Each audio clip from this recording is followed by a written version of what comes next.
দর্শক, আমরা শসা দিয়া গাজর দিয়া আজকে ডিম দিয়া ভাজি করুন, দেখতে থাকুন।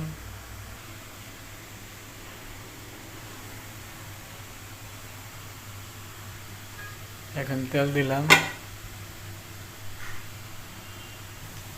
দর্শক, 4-5টা শুকনো মরিচ দিলাম। আমরা পরে আর বাগার দিব না, একসাথেই একবারই এটা বাগার দিয়ে ভাজি করে ফেলাম।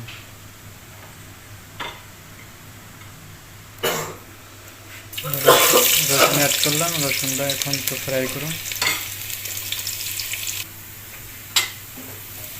সাথে পেঁয়াজ অ্যাড করলাম।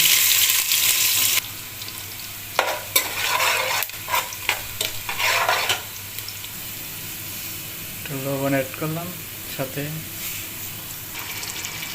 আমি এখানে 4টা ডিম অ্যাড করছি, আপনারা অ্যাড করতেও পারেন বা আপনাদের ইচ্ছা হলে দিতেও পারেন।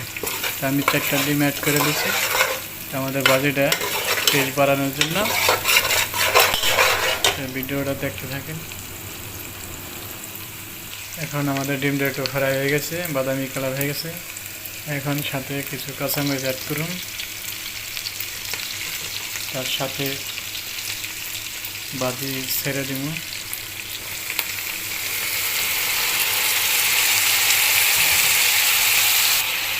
এখন একটু নাড়াচাড়া করুন। নাড়াচাড়া করতে করতে পানিটা শুকাইব, তখন আমার ভাজিটা হয়ে যাবে। দেখতে থাকেন ভিডিওটা, লাইক শেয়ার কমেন্ট করেন। আমাদের ভাজিটা কেমন হয়েছে এটা কমেন্টে জানাই।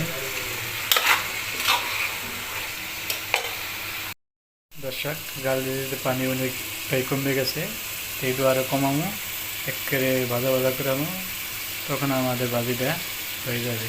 তো দর্শক, দেখতে থাকুন আর আমাদের ভাজিটা কেমন হয়েছে। খাইতে খুব স্বাদ হইব। আপনারা এভাবে একদিন বানাইয়া খাই দেখেন। শসা আর গাজর দিয়ে ডিম দিয়ে বানাইছি, আপনারা দেখতেছেন এই মুহূর্তে। তাই কমেন্টে জানাই আমাদের ভাজিটা কেমন হয়েছে। দর্শক, অবশেষে আমাদের ভাজিটা হয়ে গেছে। আপনারা লাইক শেয়ার কমেন্ট করেন আর ভাজিটা কেমন হয়েছে একটু কমেন্টে জানান। ওকে, আল্লাহ হাফিজ।